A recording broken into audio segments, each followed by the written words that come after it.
Hello, Capricorn. Welcome to the Plaid Sheep Oracle.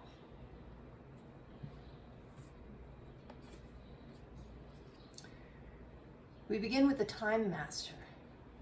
And I see this as you.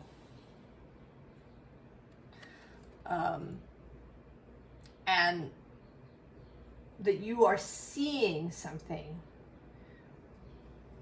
in a way that you have not before. There is an energy of revelation in this reading. And you are about to have your full moon for the year. It's on July 10th. Today that I'm recording this is the 6th. And maybe this is going to come out earlier on the 7th before the moon so that you have time to prepare, to think about it, to contemplate, to get out ahead of it, as Abraham says, when the clarity arrives.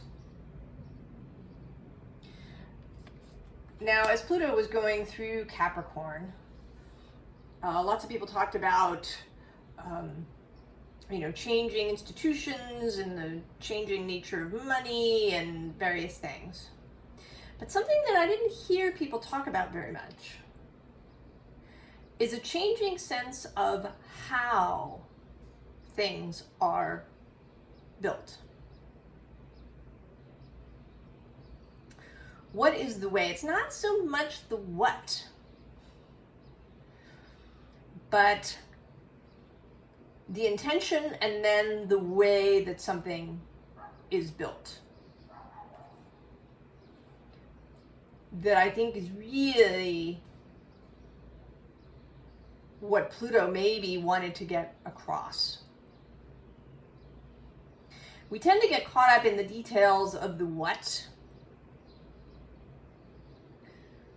but that the why and the how are actually more important.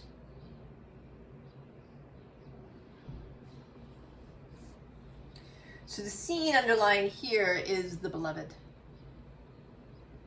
And I think this is a general move that Capricorn seems to have been making, if you've been here for a little while, towards a more heart-centered way of operating. There's this witness card underneath.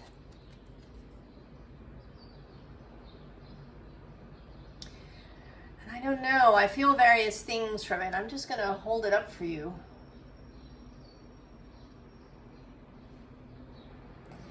Perhaps it will have something to say. And below that is the crow and actually the wild woman.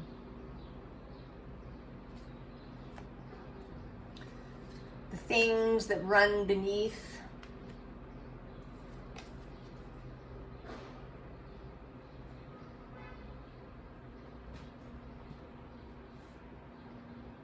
But this is the why.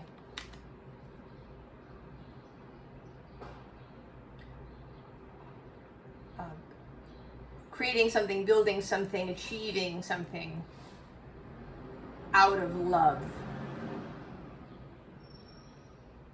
Now, the unseen underlying is this heart of sky, and I'm actually going to read it out of the book. I don't do that very often, but in this case, it's really the thing. So, the heart of sky, the essence. The heart of sky is the love force that made all creation possible. The same force is present when you create with originality, when you bring formlessness to form or inspired ideas to expression. This primeval force does not know good or bad. It is up to us to provide the clear intention that will guide it to manifest. The heart of sky helps us call in beauty from the invisible world and birth it in the world of matter. And then the invitation. The heart of sky brings you a sacred reminder. You are a channel for the original energy of creation. Become the paintbrush, the canvas, and the artist, all guided by the heart of sky. Set your intention ethically and clearly and allow the universe to take care of the details. I'm also going to read the medicine because it's you, Capricorn. You may feel responsible for everything and everyone. Perhaps you think you have to do it all alone. This takes you into a dark hole where you lose trust in the natural order of the cosmos. Shed your lofty sense of duty and recognize that it is a false prison of your own making. You can open the door and set yourself free in an instant. Capricorn. It's like it was written for you. For the cardinal signs in general. And Taurus.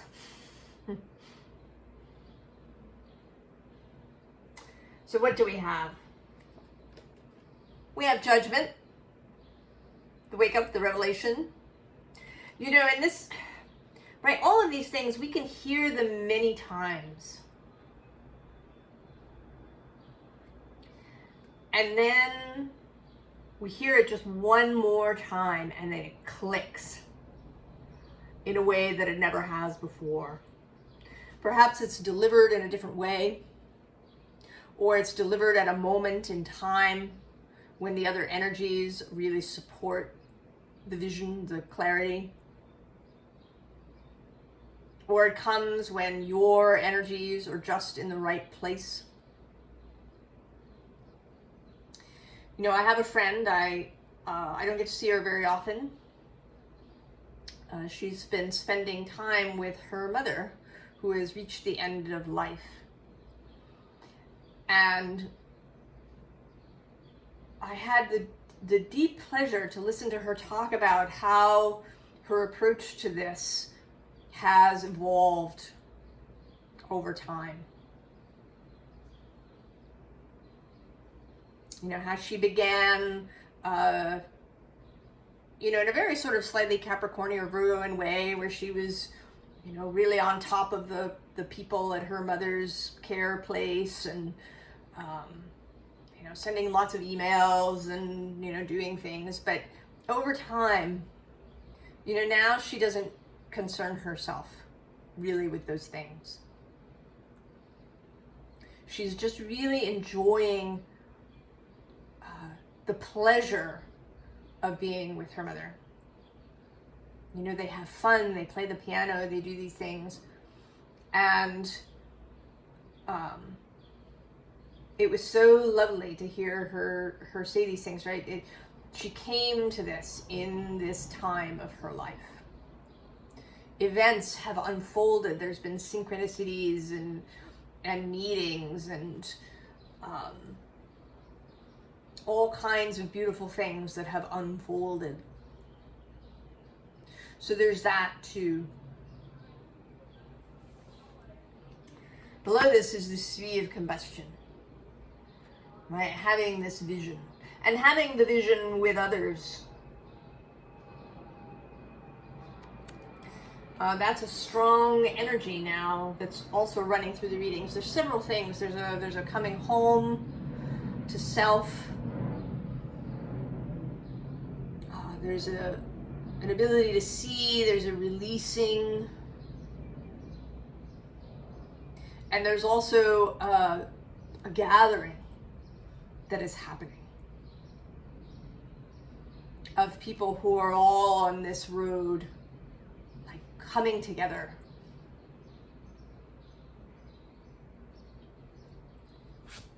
The underside is death.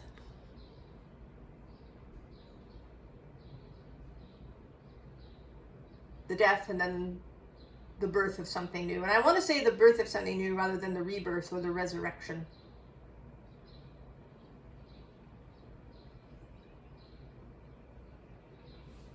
Something not seen before.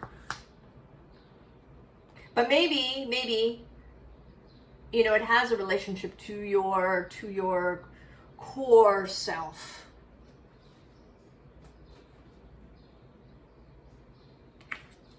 So, of course, the lovers, choosing from love rather than fear, or, you know, what is accustomed or what is normal, or, you know, making choices from this space, the space of creativity and vision and love.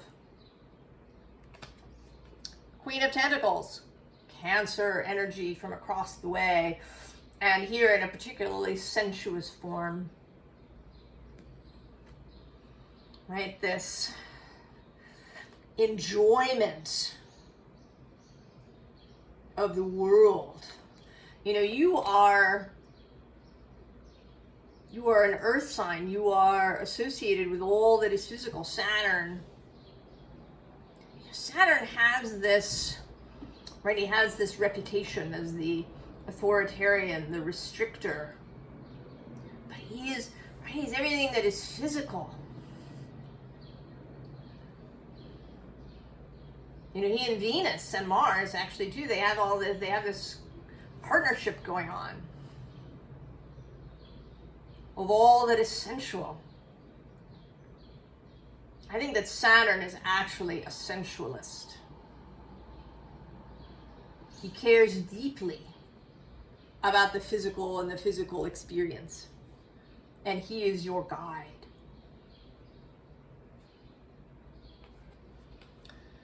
And then there is this Seven of Aether, this movement.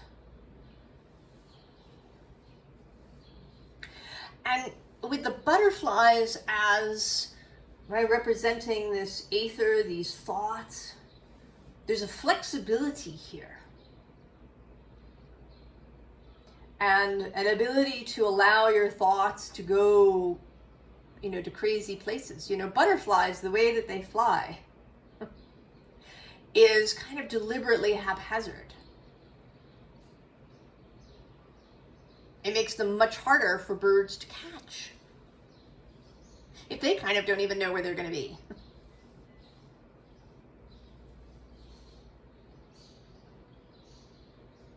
So it's the ability to let your thoughts go to you know, all sorts of unexplored places, to flit off over here and over there.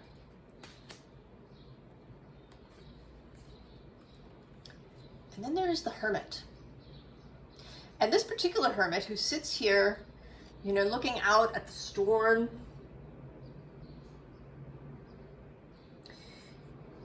He has his own personal security that comes from within, from his own confidence, right? Represented by this house.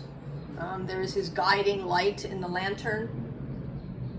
And so he can observe the storm in a bit of a detached way. He cares. There's a ship out here on the storm. And he does have compassion and empathy and care for the people in the ship. But he is not overset by it. Their experience doesn't drag him under. He keeps his own counsel, deciding when to act and when not.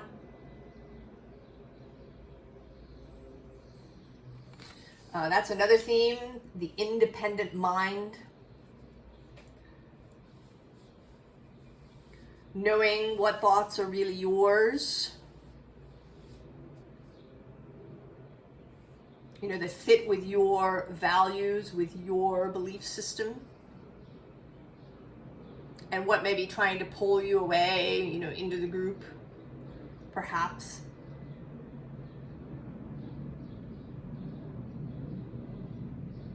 There's a real confidence, a surety in your own judgment.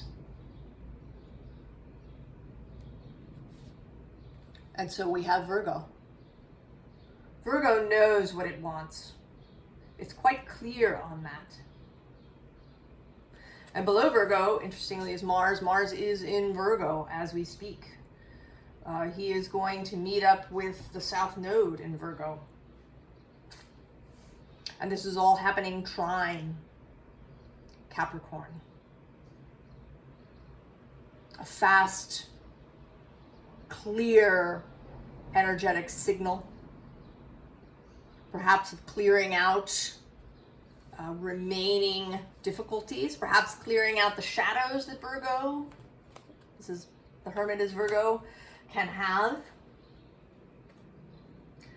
Below this, interestingly, is the Moon.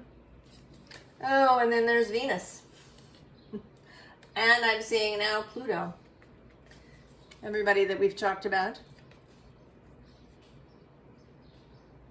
And at the bottom is Neptune. I've sometimes talked about how I feel like Neptune's transits,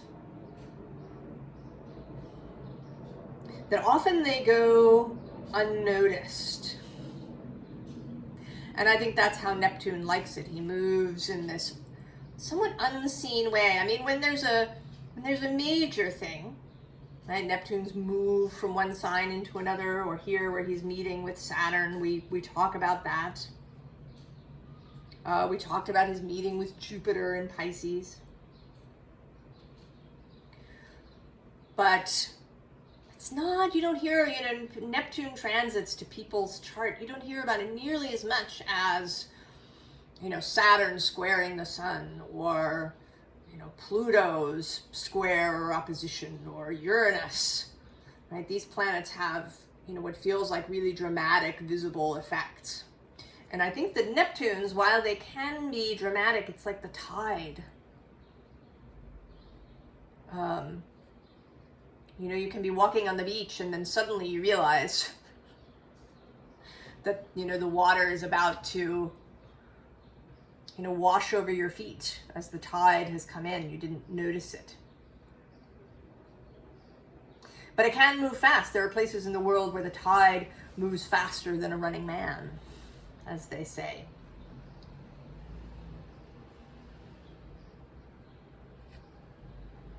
So Neptune is this tricky energy, and there he is out there. So there are these forces of creation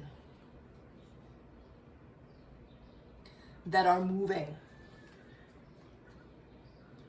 now at this time. And that it's possible to align with them. Right? These are energies of life force, of expansion, of creation, of growth, of beauty.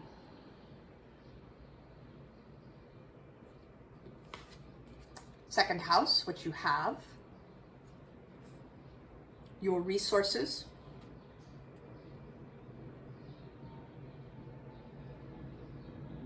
I think there may be things coming in. There may also be a different view of what resources are.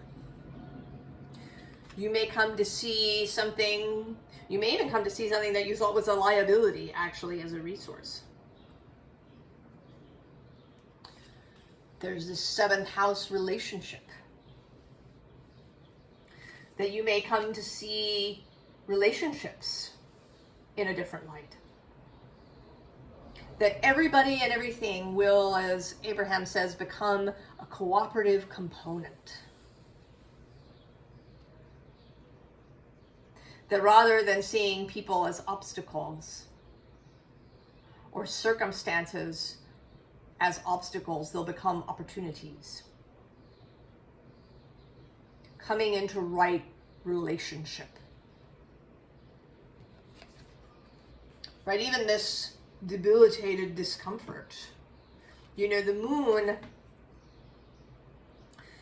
is considered in its debility in Capricorn, because the moon's home is Cancer. But you may know that I think that's not about the moon. That's about us. And what we are willing to perceive and to accept.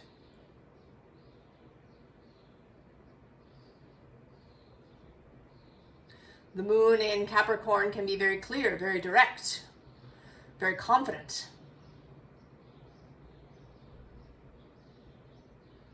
Right, with this urge to build, to create. And sometimes that can make humans uncomfortable when a soft, what's thought of as a soft energy, the moon, shows up in strength and vitality.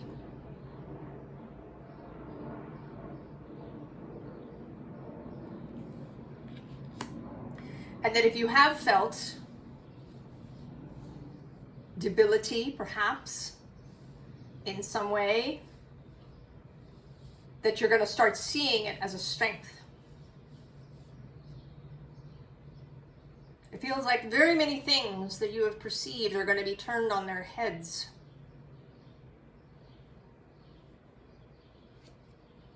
Benevolent world, that's a big one. What is the nature of the universe and the world?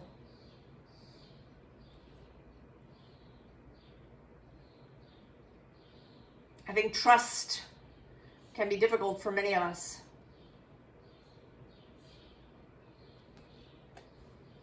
Below that, we have this particular Eight of Wands, which has this, right, this connection being made. You know, this helping hand. This joint thing below that, strength. And this really card of moving freely and flexibly.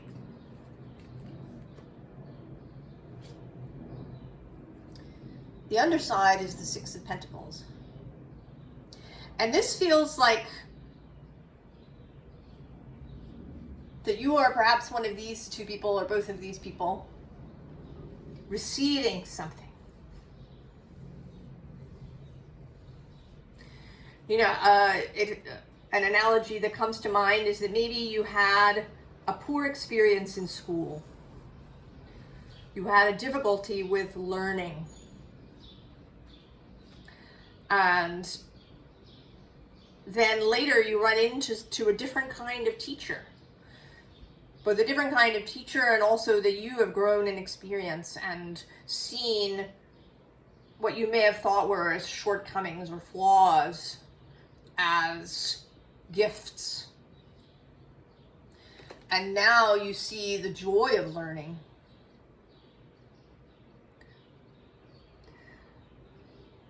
There's a whole conversion here.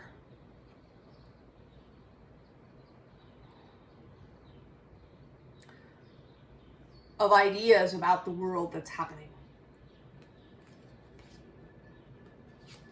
This migration.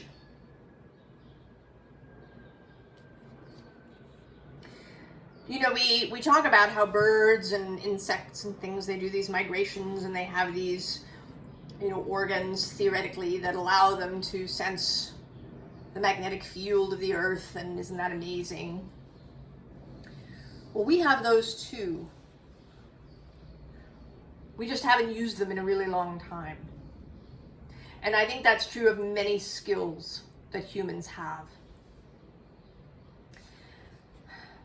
We began this move millennia ago, away from the animal self, the natural self, even our connection to spirit. I think we wanted to explore ourselves. It's like we were, you know, little children, and then we've been in this teenage phase for the last several thousand years. In rebellion to what was, to our, you know, to nature, to our parents.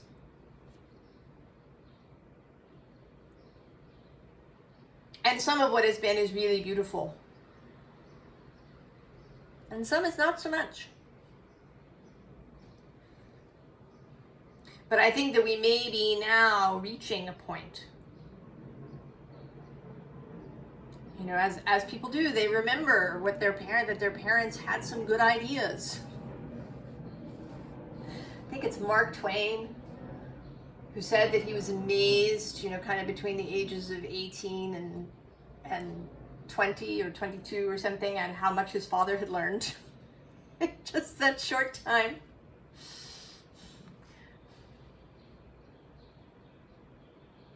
So I think that there is going to be a return and a growing understanding of what is really beautiful about being human. That's individual. And then also the beauty of how we fit into nature and how we can work with that. So that many of these skills and abilities are going to really start coming back online. Four of Pentacles. Coming back into stability. Into this, right, this intersection of, right, this humanness, right, with the book and the mask, and then this nature. The integration of these.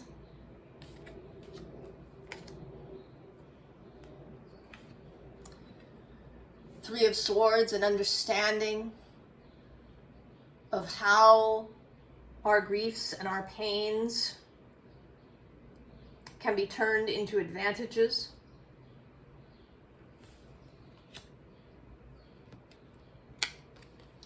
And then with Justice, coming back into alignment, into a true state, into rightness.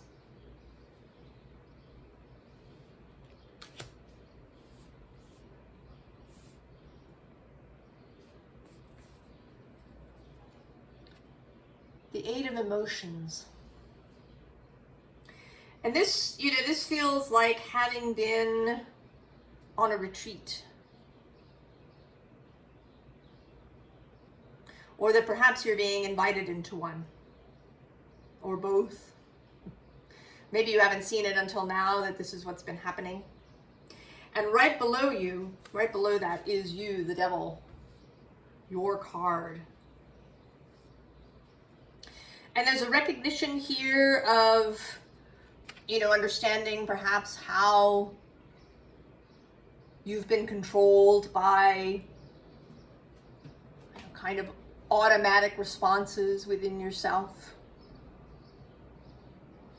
by fears, by wanting to belong, by wanting to be safe and solid, and kind of following everybody else's advice about how to accomplish that. You know, Jim Carrey talks about how his father was somebody who followed the rules, but he still got laid off. The following the rules didn't save him. So what Jim learned from that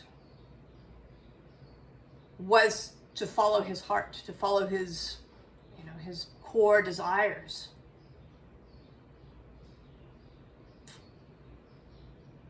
Because you're not going to be safe. I mean, there's no absolute safety, but you're really just following the rules is definitely not a road to that. We have a repeat here of the Six of Materials. This, right, this collaboration, I think, with your own soul and with others. Perhaps there has also been kind of a thread running through the readings of one particular person. And it could be anything, a sibling, a friend, a lover, a business partner. Although if it is a business partner, it's a very close relationship.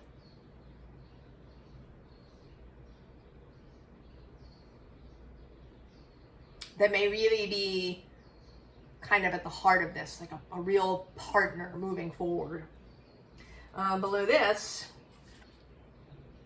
is this Eight of Voices, Eight of Swords, right? Seeing the light. And also at the bottom, the awakening, judgment repeated. And the awakening most particularly of the heart.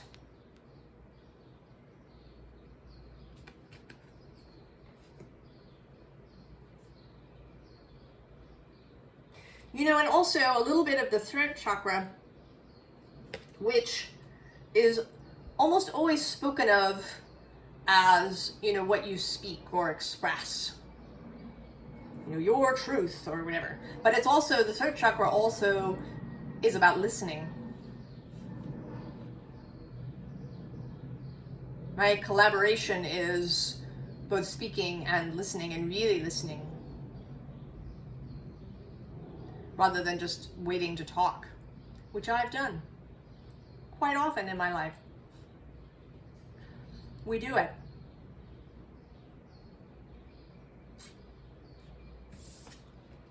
Temperance, and this Temperance, more revelation energy. She's looked in the mirror and she's shocked by what she sees.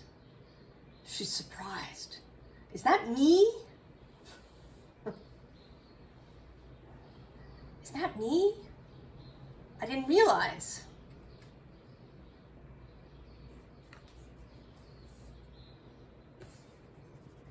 You know, and then this exuberance. You know, this is not a weighted, heavy Two of Pentacles. This is exuberance.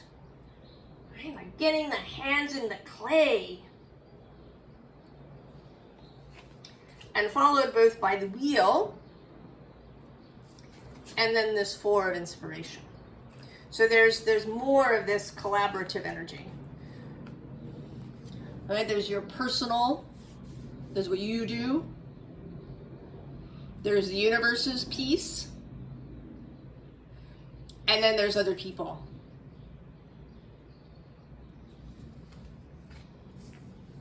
And this is collaboration, you know, not just in a business way. This is about living together. Having lives intertwined.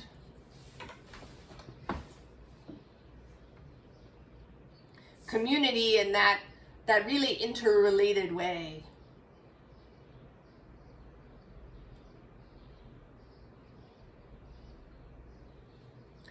So, formal advice.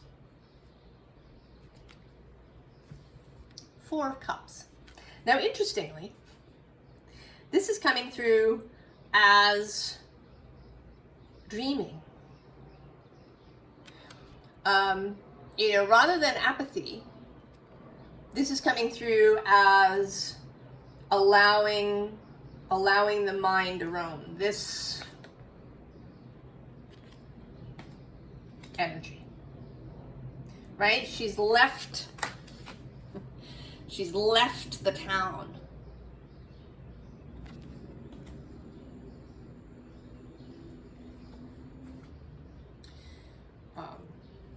You know, allowing to giving time to yourself. Allowing yourself to dream without any practical restriction. Just let it go. Right below that, we have the High Priestess who's waiting to speak to you. And interestingly, below her, we have this Five of Cups, which is an interesting Five of Cups because she's chosen one in particular. And then we have the Seven of Pentacles and the Chariot. So this time spent in dreaming is going to bring you the answer. Right? The bottom of the deck is the Ace of Swords. Clarity, truth. If you have been sitting in a place wondering what to do next, maybe you haven't felt this inspiration to build something. You don't know what it is. There is advice here to allow yourself to really go far afield. Let your heart lead and see where it goes. Page of Swords. Openness to new information, new ideas, the beginner's mind. Also Page of Pentacles. that student energy, the willingness and in fact enthusiasm to learn something new. You know, I don't know, I mean, maybe you were considering retiring. You've been working for 40 plus years, but you still have, right? There's all this creative juice. You don't want to just, you know, sit on the porch. But it does involve being a student again, being a novice. And maybe that's been a little daunting. King of Swords.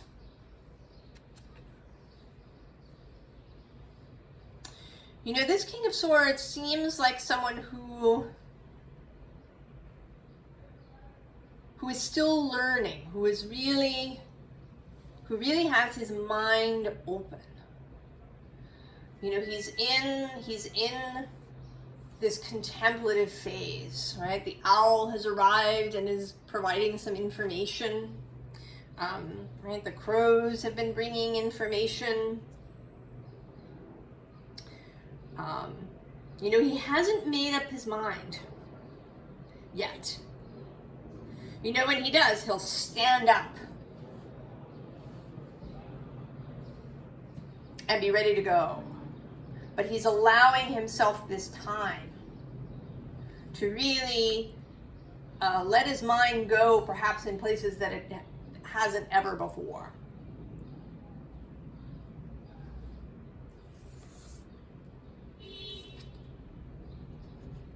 And then the Hierophant.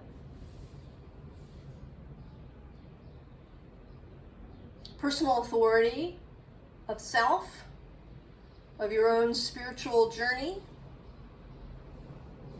and also faith.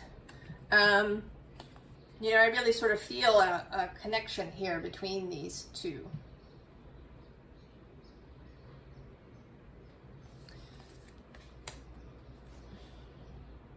Allowing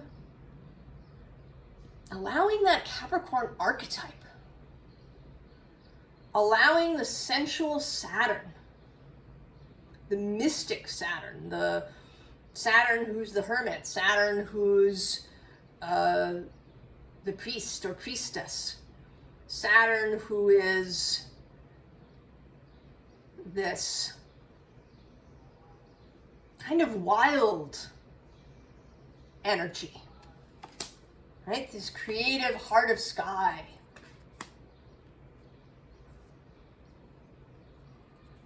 To allow that for yourself.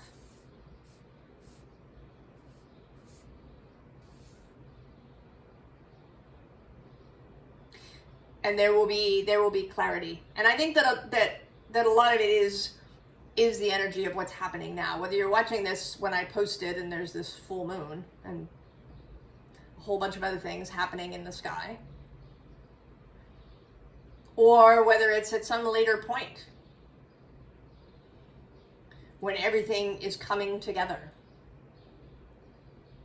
for you so that you can see. And your job is to allow yourself to see it. To follow this path that leads off somewhere where you've never been before.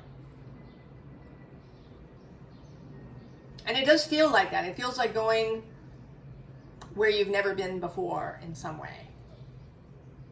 I mean, I don't know if that means that you're changing profession entirely, or if it just means you're really going to do it in a completely different way.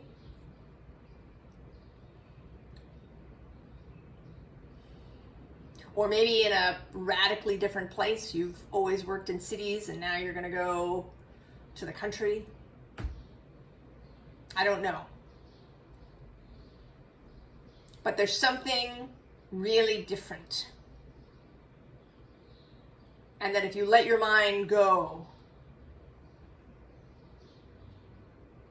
you know, let your heart lead your mind in that way, that in this time it will become clear.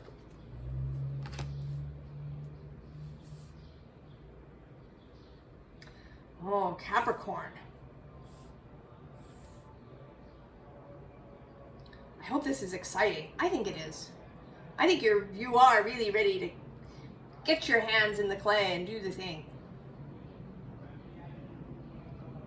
I wish you all the very, very best, Capricorn. And I will see you next time. So long.